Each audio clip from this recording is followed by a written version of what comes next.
Praise the lord. దేవుని నామానికి మహిమ కలుగును గాక. ఎలా ఉన్నారు? బాగున్నారా? మానవుని జీవితంలో కష్టాలు, శ్రమలు, ఇరుకులు, ఇబ్బందులు వస్తాయి.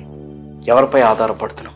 ఈ శ్రమలలో మన తోడు ఎవరున్నారు? మనల్ని ఎవరు మోస్తున్నారు? మనల్ని ఎవరు రక్షిస్తున్నారు అనే ఆత్మీయ సత్యాలు, లోతైన మర్మాలు తెలుసుకోవాలంటే ఈ ప్రార్థనలు ఏకీభవించండి, వాక్యాన్ని వినండి. ప్రార్థన చేసుకుందామా?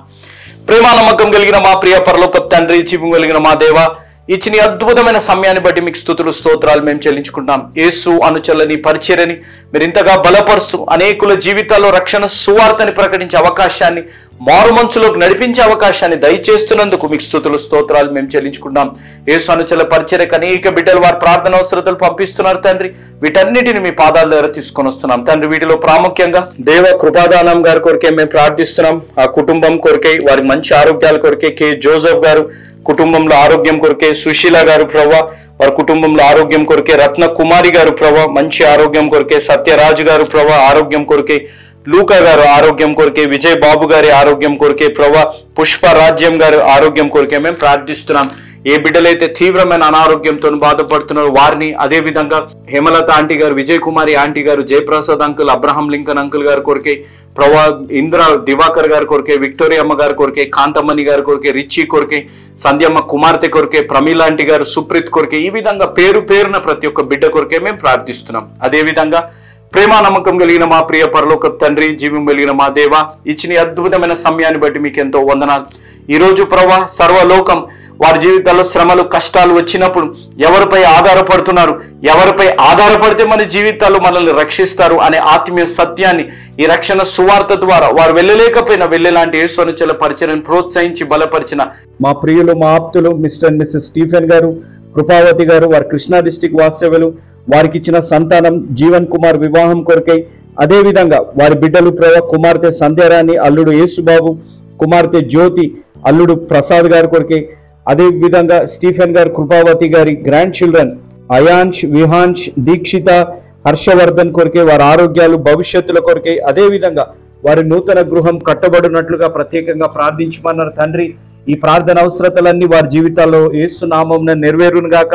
మీ ద్వారా వారు ప్రేరేపింపబడి చేసిన సహాయాన్ని బట్టి ఈరోజు ఒక ఆత్మైన రక్షణ పొందే అవకాశాన్ని దయచేశారు. ఎవరైతే ఈరోజు ఈ వాక్యం విని రక్షణ తీర్మానం తీసుకోబోతున్నారో, ఎవరైతే ఈ వాక్యం వింటున్నారో వారికి, అదే విధంగా మీ ద్వారా ప్రేరేపింపబడి ఈరోజు సహాయం చేసిన ఈ కుటుంబానికి మీ ద్వారా ప్రేరేపింపబడిస్తున్న వాగ్దానము తండ్రి, నిత్యమైన కృపతో నీకు వాత్సల్యము చూపుదును అని నీ విమోచకుడు యెహోవా సెలవిచ్చుచున్నాడు. యెషయా గ్రంథం 54వ అధ్యాయం 8వ వచనం.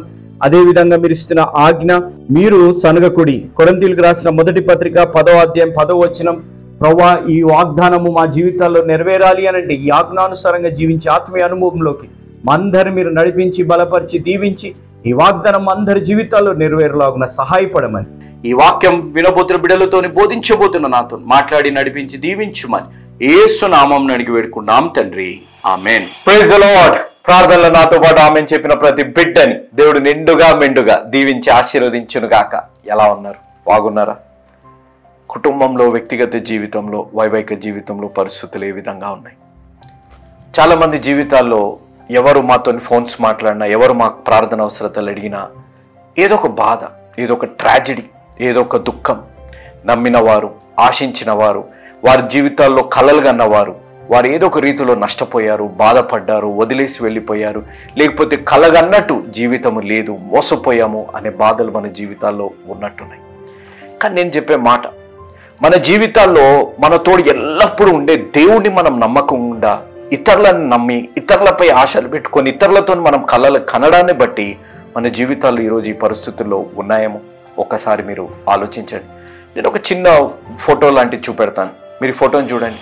ఈ లోకరితంలో ఎవరిపైన మనం ఎక్కువగా ఆధారపడ్డా, ఆ ఆధారపడ్డవారు మన జీవితాల్లో లేరు అని అనుకోండి, ఈ మెడ ఏ విధంగా విరిగిపోయిందో మన జీవితాలు కూడా ఆ విధంగానే ఒక బలహీన పరిస్థితుల్లో, విరిగిపోయిన పరిస్థితుల్లో మన జీవితాలు కూడా ఉంటాయి. కానీ దేవాతి దేవుడు మనతో అంటున్న మాట ఒకసారి చూద్దామా? యెషయా గ్రంథం 46వ అధ్యాయం 4వ వచనం. ముదిమి వచ్చు వరకు నిన్ను ఎత్తుకుని వాడను నేనే, తల వెంట్రుకలు నెరయు వరకు నిన్ను ఎత్తుకుని వాడను నేనే, నేనే చేసి ఉన్నాను, సంకపెట్టుకుని వాడను నేనే, నిన్ను ఎత్తుకొనుచు రక్షించు వాడను నేనే. మీరు వచనం చూశారు కదా, ఎత్తుకొనొచ్చు రక్షించువాడు దేవుడే.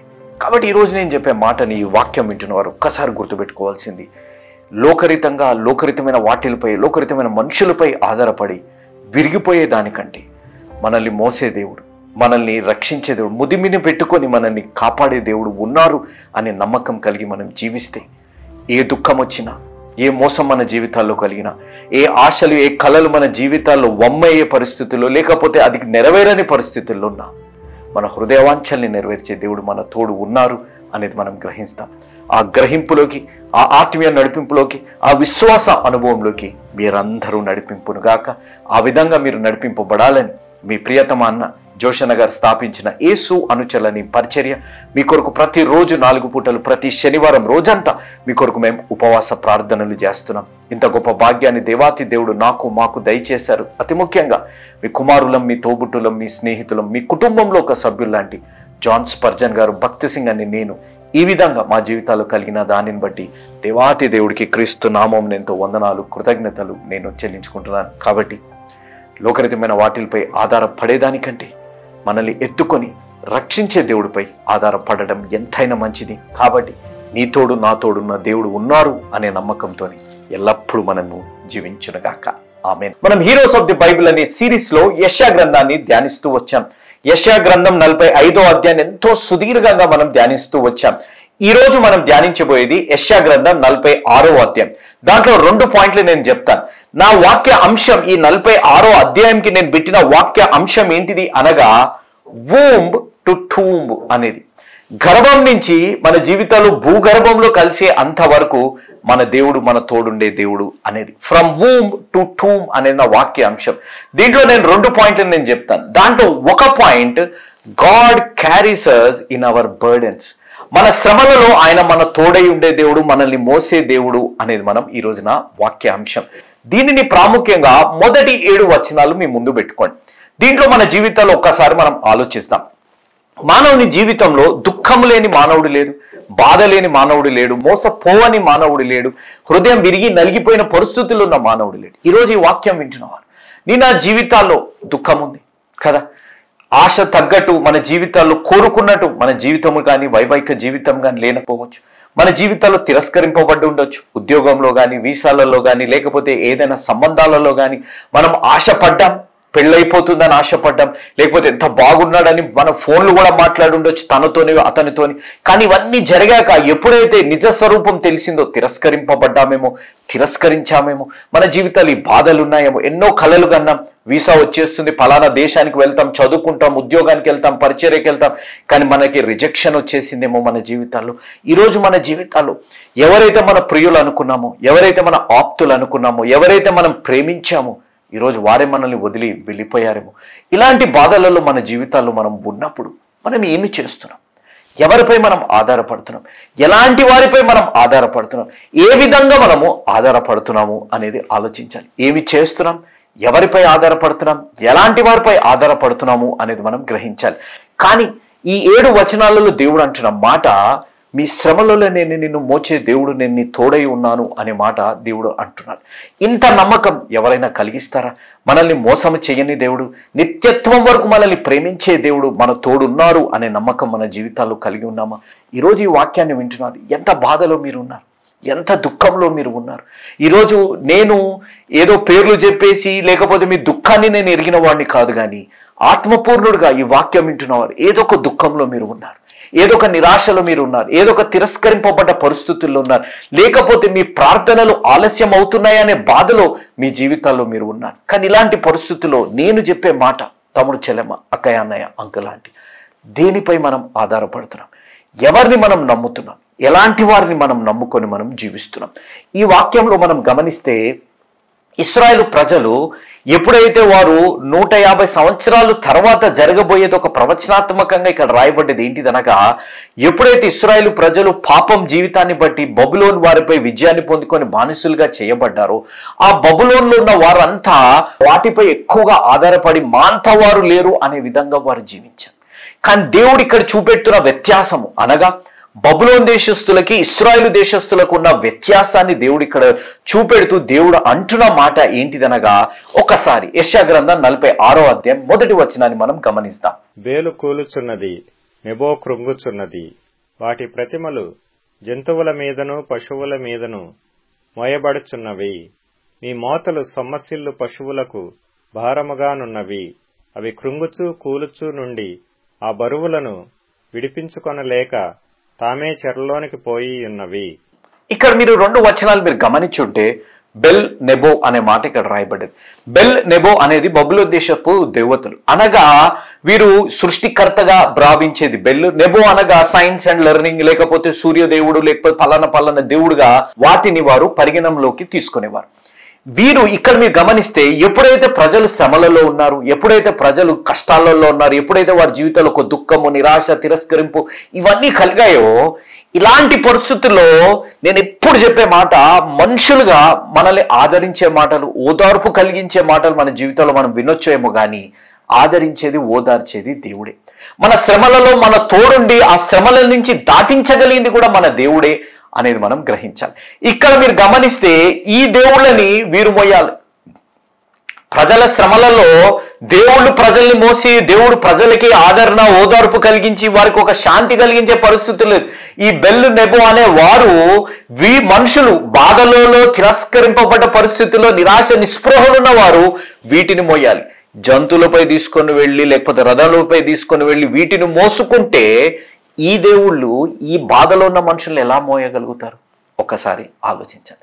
ఈరోజు నేను చెప్పే మాటను మీరు ఒక్కసారి గ్రహించవలసింది ఏంటిదనగా, మన జీవితాల్లో కూడా దేవుడు అంటున్న ఒక ప్రాముఖ్యమైన మాట మీరు గమనించండి. మత్తయి సువార్త 11వ అధ్యాయం 28. ప్రయాసపడి భారము మోసికొనుచున్న సమస్త జనులారా నా యొద్దకు రండి, నేను మీకు విశ్రాంతి కలగజేతును.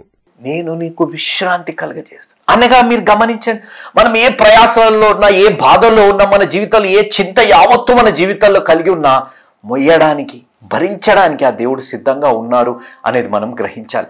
ఇక్కడ మీరు గమనిస్తే వాళ్లే నిస్సహాయ స్థితిలో ఉన్నారు. ఆ బెల్లు నెబో అనే బబులోను దేశస్తుల దేవతలు వాళ్లే నిస్సహాయ స్థితిలో ఉండి వారినే ఎవరో మోయాలి. అలాంటి పరిస్థితుల్లో వారు ప్రజల కష్టాలను ఎలా మోస్తారు, ప్రజల కష్టాలను ఎలా తీరుస్తారు అనేది ఒక్కసారి ఆలోచించాలి. ఈరోజు ఈ వాక్యం వింటున్న వారు నేను చెప్పే మాట, మనుషులు మనల్ని మోసం చేస్తారు. మనుషులు మన జీవితంలో వారితో మనం కన్న కలలు, ఎవరినైతే మనం ప్రేమించి వీరితోనే నా జీవితం ఉంటుందని అనుకున్నాము, అలాంటి వారు మన నమ్మకాన్ని మనల్ని వమ్ము చేస్తారు, మన నమ్మకాన్ని విరగ్గొడతారేమో. కానీ దేవుడు ఎన్నడూ కూడా ఆయనని నమ్ముకున్న వారికి అన్యాయం చేసే దేవుడు కాదు. ఆయన ఎన్నడూ కూడా మనల్ని వదిలిపెట్టే దేవుడు కాదు. ఆయన ఎన్నడూ కూడా మన జీవితాల్లో మనము అలా ఒంటరితనంలో వదిలేసే దేవుడు కాదు అనేది మన జీవితాల్లో గమనించాలి. అందుకే ఆయన అంటున్న మాట ఒక్కసారి 3-4 వచనాలు మనం గమనిస్తాం.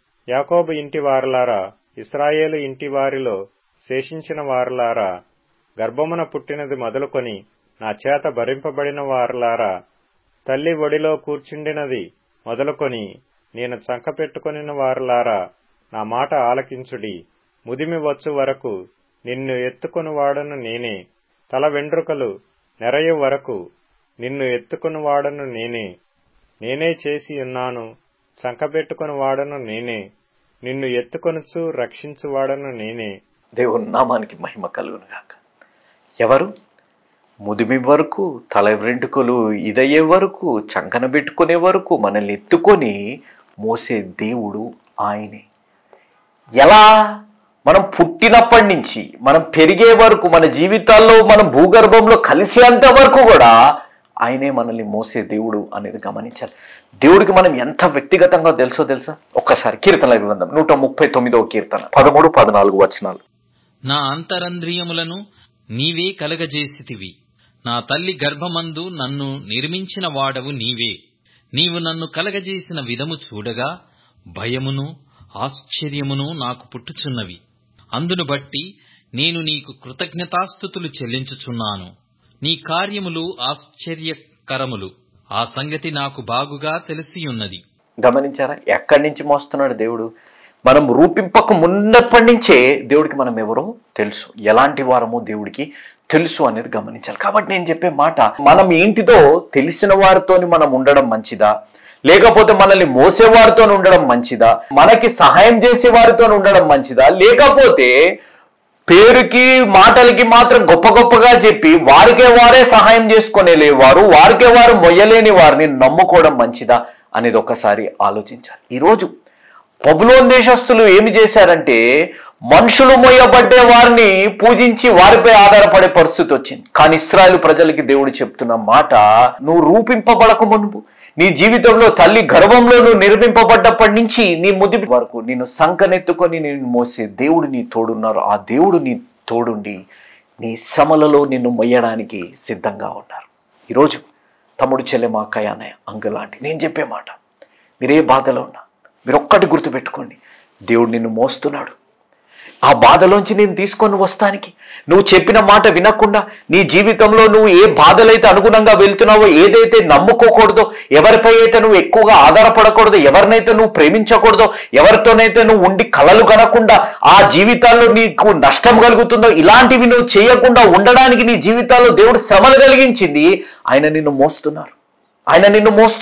ఆయనకి తెలుసు నువ్వు ఎలాంటి వాడువో, నువ్వు ఎలాంటి దానివో, నువ్వు ఎలాంటి పరిస్థితుల్లో ఉంటే నీకు నష్టం కలుగుతుందో, ఎలాంటి పరిస్థితుల్లో ఉంటే నువ్వు కృంగిపోతావు, నువ్వు ఎలాంటి వారిని ప్రేమించి ఎలాంటి వారిని వివాహము చేసుకుంటే నీ జీవితం ఎంత నాశనం అయిపోతుందో దేవుడికి తెలుసు. నీ గురించి నీకు తెలియకపోయినా దేవుడికి సమస్తము నీ గురించి తెలుసు. కాబట్టి నువ్వు ఈ దుఃఖ సముద్రం నుంచి నువ్వు వెళ్తున్నావు. కానీ ఆ దుఃఖ సముద్రంలోంచి నువ్వు వెళ్తుండగా నిన్ను మునగనీయకుండా ఆయన నిన్ను కాచి కాపాడి నిన్ను మోసే దేవుడుగా ఉన్నారు అనేది నువ్వు గ్రహించాలి. కాబట్టి ఈరోజు నేను చెప్పే మాట, తమ్ముడు, చెల్లెమ్మ, మరణించడము సొల్యూషన్ కాదు, నిరాశ నిస్పృహలో ఉండడం సొల్యూషన్ కాదు, ఎడిక్షన్స్లో ఉండడం సొల్యూషన్ కాదు. మీరు నమ్మండి, ఆయన నిన్ను మోచే దేవుడు, ఆయన నిన్ను మోస్తున్న దేవుడు, ఆయన నిన్ను రక్షించే దేవుడుగా నీ తోడు ఉన్నారు అనేది మీరు గ్రహించాలి. నాతో పాటు యెషయా గ్రంథం 46వ అధ్యాయం 5వ వచనాన్ని ఒకసారి గమనిస్తాం. మేము సమానులమని నన్ను ఎవనికి సాటి చేయుదురు? మేము సమానులమని ఎవని నాకు పోటీగా చేయుదురు? మీరు ఆలోచించండి, దేవుడికి సమానులెవరు కదా. ఎంత అద్భుతమైన ఒక పాట ఉంది చిన్నప్పటి, సమానులెవరు ప్రభు అని. నేను పాటలు పాడను కానీ చిన్నప్పటి నుంచి ఒక పాట ఉంది కదా, సమానులెవరు ప్రభు అనే ఒక పాట ఉంది. కాబట్టి ఒక్కసారి మీరు ఆలోచించండి, దేవుడికి సమానులెవరు? ఎవ్వరు లేరు. దేవుడికి సమానులు ఈ లోకంలో యేసయ్యకి సమానులుగా ఎవ్వరూ లేరు అనేది మనం గ్రహించాలి. నేను ఎందుకు ఈ మాట అంటున్నానంటే, మన వ్యక్తిగత జీవితంలో మనకు ఆలోచిస్తే మనకి సమానులుగా చాలా మంది ఉన్నారు, మనకి పోటీగా చాలా మంది ఉన్నారు. మనకంటే అందగారు, మనకంటే జ్ఞానం కలిగిన వారు, మనకంటే ఆస్తిపరులు, మనకంటే చదువుకున్న వారు అనేకులు ఉండొచ్చు కదా. కానీ ఇది యేసు ప్రభు వారికి సమానులు ఎవరున్నారు? ఎవ్వరూ లేరు. కానీ మన మూర్ఖత్వంలో మనం చేసేది ఏంటిదనగా, ఇతరులతోని మన జీవితాన్ని మనం పోల్చుకొని ఉండడాన్ని బట్టి, ఇంగ్లీష్లో ఒక మాట ఏముందంటే కంపారిజన్. మనం కంపేర్ చేస్తుంటాం అన్యుల జీవితాలతో ఇతరుల జీవితాన్ని కంపేర్ చేయడాన్ని బట్టి ఏమైపోతుందో తెలుసా? మీరు ఒక్కటి గుర్తుపెట్టుకుని ఈ మాట, నేను చెప్పే మాట, comparison kills hour strength and kills the hope in lord Jesus అనేది గమనించాలి. ఎప్పుడైనా ఇతరులతో మనం పోల్చుకున్నాం అనుకోండి, మనం బలహీనపడుతుంటాం. క్రీస్తు యందున్న నిరీక్షణ మన జీవితాల్లో బలహీనపడి కోల్పోయే అవకాశం మన జీవితాల్లో ఉంటుంది. ఎందుకనగా ఇతరులతో పోల్చుకుంటాం. అయ్యో, వారికి పెళ్ళైపోతుంది, వారు కోరుకున్న వారిని పెళ్లి చేసుకున్నారు, వారు వీసాకి వెళ్ళగానే వీసా వచ్చేసింది, ఉద్యోగానికి వెళ్ళగానే ఉద్యోగం వచ్చేసింది, వారి జీవితాల్లో సమయానికి అన్నీ జరిగిపోతున్నాయి, మన జీవితాల్లో జరగట్లేదు అని పోల్చుకోవడాన్ని బట్టి మీరు చెప్పే మాట, దేవుడికి నువ్వెవరో తెలుసు, నువ్వు ఎలాంటి వాడువో ఎలాంటి దానివో దేవుడికి తెలుసు. కాబట్టి ఎన్నడూ కూడా ఇతరులతో పోల్చుకొని నువ్వు జీవించకు. అతి ముఖ్యంగా దేవుడు నిన్ను మోస్తున్నారు, నీ దుఃఖంలో దేవుడు నిన్ను మోస్తున్నారు, నీ జీవితంలో ఉన్న శ్రమలలో దేవుడు నిన్ను మోస్తున్నారు. నీ జీవితంలో ఆ దుఃఖాల నుంచి, ఆ శ్రమల నుంచి దాటివేసి నిన్ను ఆశీర్వదించే దేవుడు, నీ తోడై ఉండే దేవుడు ఉన్నారు అనేది ఒక్క నమ్మకాన్ని నువ్వు కలిగి జీవించాలి అనేది నా విజ్ఞాపన. 6-7 వచనాలు ఒకసారి గమనిద్దామా? యెషయా గ్రంథం 46వ అధ్యాయం 6వ వచనం 7వ వచనం. దానికి సాగిలపడి నమస్కారము చేయుటకై సంచి నుండి బంగారము మెండుగా పోయి వారును వెండి తూచువారును దాని దేవతగా నిరూపించవలనని కంసాలిని కూలికి పిలుతురు. వారు భుజము మీద దాని నెక్కించుకొందురు, దాని మోసుకొని పోయి తగిన చోట నిలువబెట్టుదురు. ఆ చోటు విడవకుండా అది అక్కడనే నిలుచును. ఒకడు దానికి మొర్రపెట్టినను ఉత్తరము చెప్పదు, వాని శ్రమ పోగొట్టి ఎవరినీ రక్షింపదు. ఏమర్థమైంది?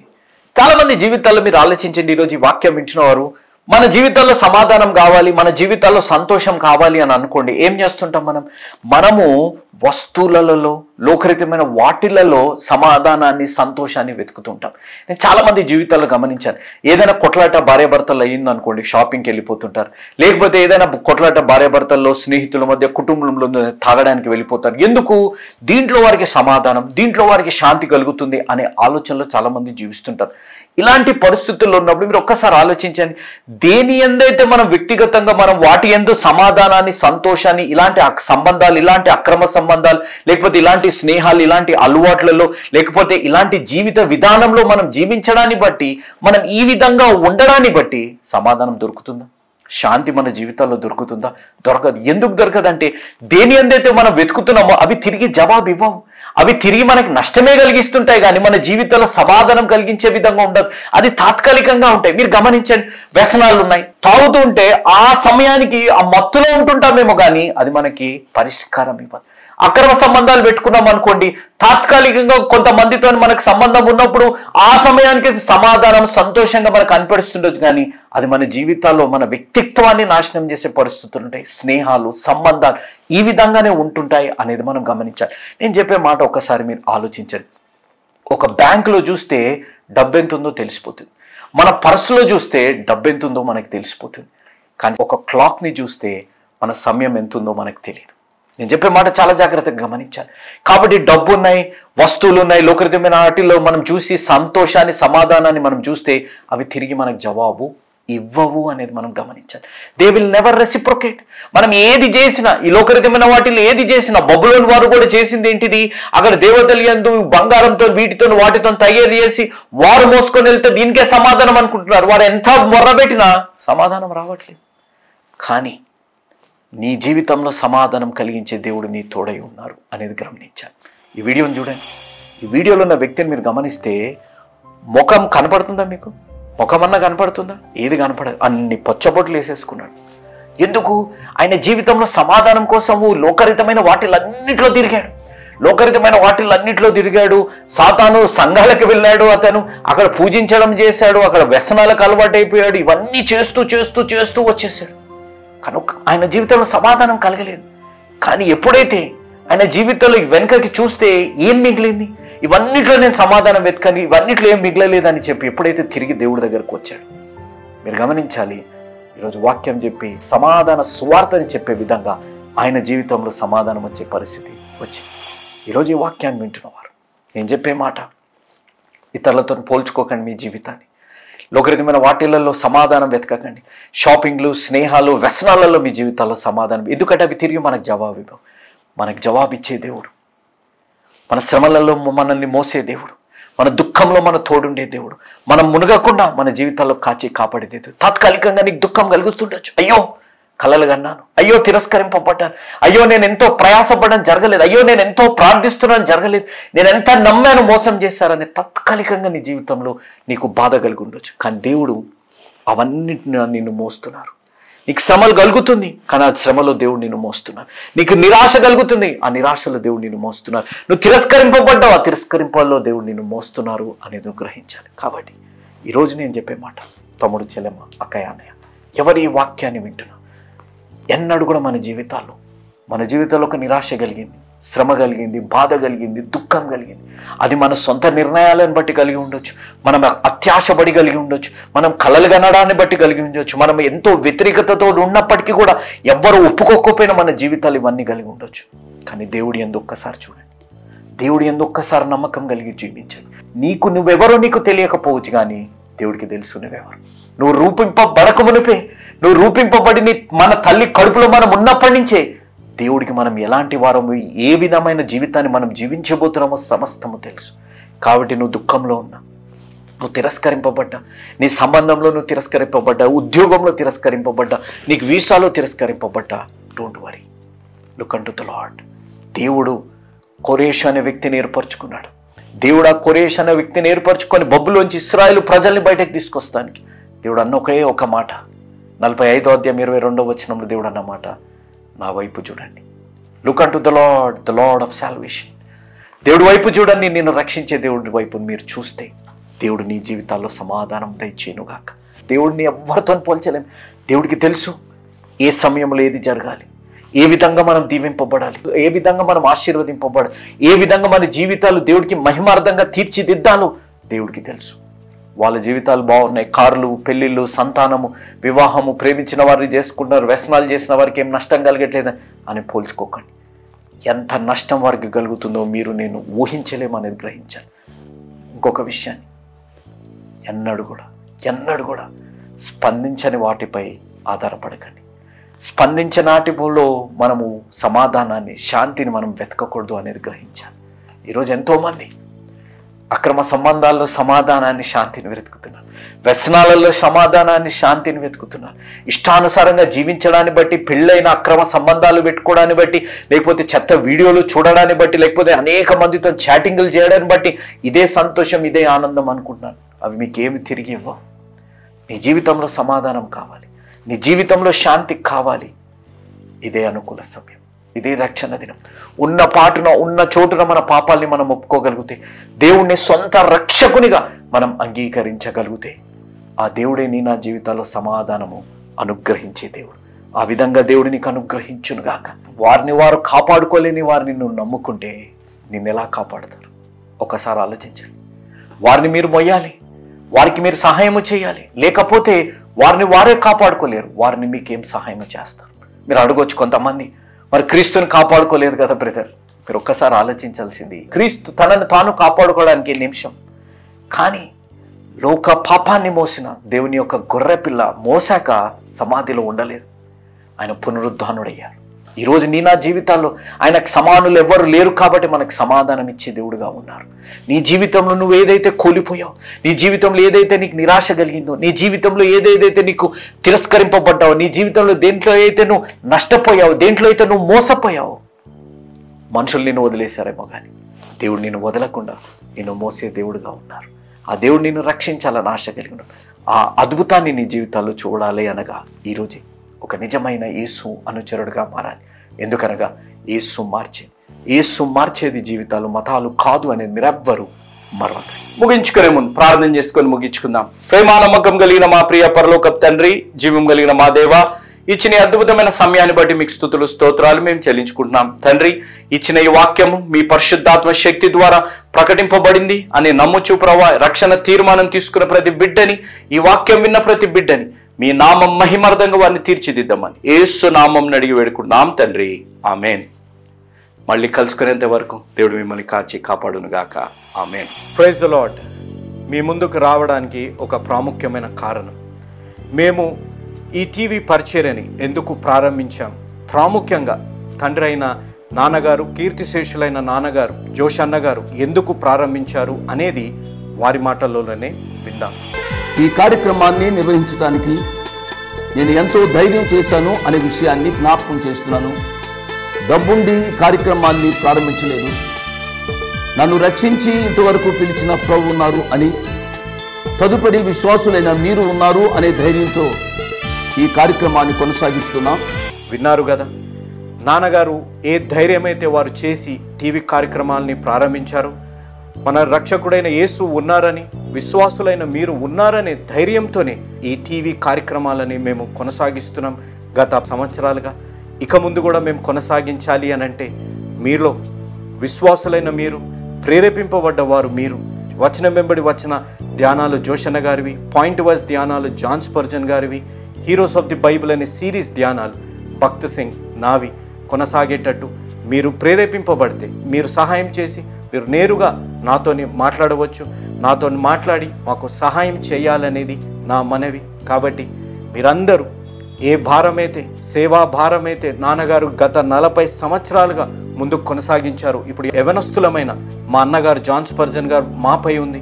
కాబట్టి మీరు కూడా ఏ విధంగా నాన్నగారిని అయితే ప్రోత్సహించారు, నాన్నగారిని ఆదరించారు, మమ్మల్ని కూడా ఆ విధంగానే ప్రోత్సహించి ఆదరిస్తారని నమ్ముచు సెలవు తీసుకుంటున్నాను. దేవుడు మిమ్మల్ని దీవించి ఆశీర్వదించునుగాక, ఆమెన్.